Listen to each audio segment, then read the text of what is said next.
I watched hours of video over the weekend. I can't believe the restraint and the professionalism that police officers from Washington to Minneapolis to Tampa to all over the country exhibited. I just can't imagine being spit on. Incidentally, what happened to COVID? Is there a coronavirus? Is there a virus still in America? Are we still supposed to be socially distancing in many parts of the country? Are we still supposed to be aware of a virus that is highly contagious?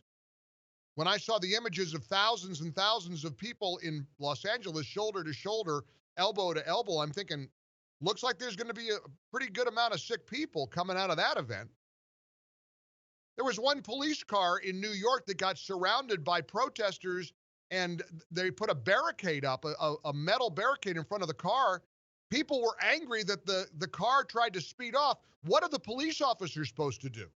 Sit in the police car and be pulled out and murdered? What are you supposed to do if your car is surrounded by hundreds, if not thousands of angry, screaming people?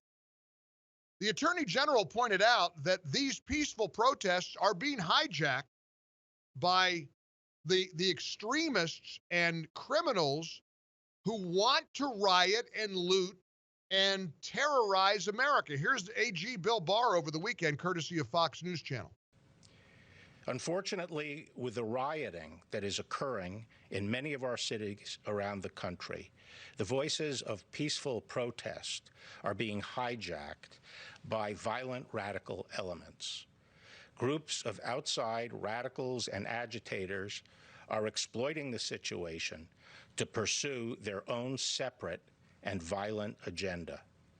In many places, it appears the violence is planned, organized, and driven by anarchic and left extremist groups, far left extremist groups, using Antifa Like tactics, many of whom travel from outside the state to promote the violence. Tom, you're on the Mike Gallagher Show. Welcome. Yeah, hi.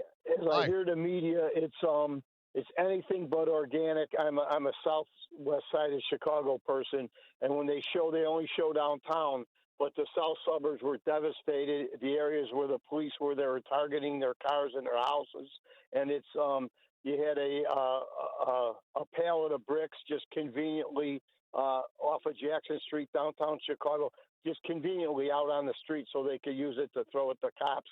And another thing I heard something else, but they're working. It isn't hijacked. They're working with like the black street gangs.